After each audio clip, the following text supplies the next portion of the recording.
প্রসেনজিৎ চট্টোপাধ্যায় ৬৩ বছর ২০২৫-এ। চিরঞ্জিত চক্রবর্তী ৭০ বছর ২০২৫-এ। তাপস পাল ৬১ বছর বয়সে মারা যান ২০২০-তে। রঞ্জিত মল্লিক ৮১ বছর ২০২৫-এ। মিঠুন চক্রবর্তী ৭৫ বছর ২০২৫-এ। সব্যসাচী চক্রবর্তী ৬৯ বছর ২০২৫-এ। অভিষেক চট্টোপাধ্যায় ৫৭ বছর বয়সে মারা যান ২০২২-এ।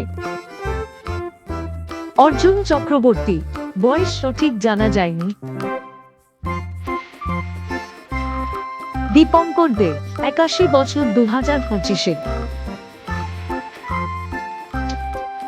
কৌশিক বন্দ্যোপাধ্যায় ৬৮ বছর ২০২৫-এ।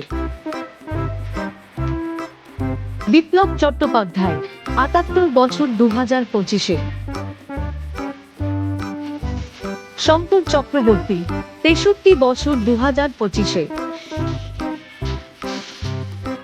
অরিন্দম গঙ্গোপাধ্যায় ৬৪ বছর ২০২৫-এ। সন্তু মুখোপাধ্যায় ৬৯ বছর বয়সে মারা যান ২০২০-তে। সমিত ভঞ্জ ৫৯ বছর বয়সে মারা যান ২০০৩-এ। দুলাল লাহিড়ী ৭৮ বছর ২০২৫-এ। শুভেন্দু চট্টোপাধ্যায় ৭০ বছর বয়সে মারা যান ২০০৭-এ। ভিক্টর বন্দ্যোপাধ্যায় ৭৯ বছর ২০২৫-এ।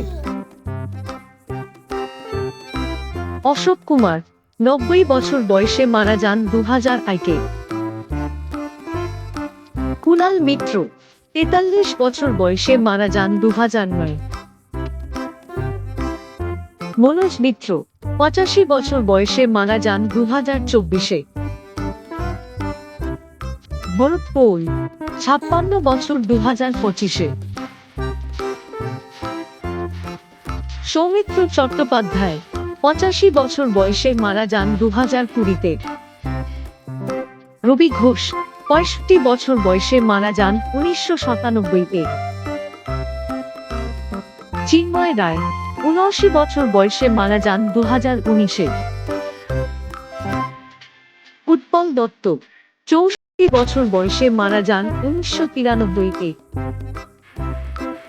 অনুপ কুমার ৬৮ বছর বয়সে মারা যান ১৯৯৮-এ। ভানু বন্দ্যোপাধ্যায় ৬২ বছর বয়সে মারা যান ১৯৮৩-তে। শুভাশিস মুখোপাধ্যায় ৬৪ বছর ২০২৫-এ। আরাধন বন্দ্যোপাধ্যায় ৮৬ বছর বয়সে মারা যান ২০১৩-তে।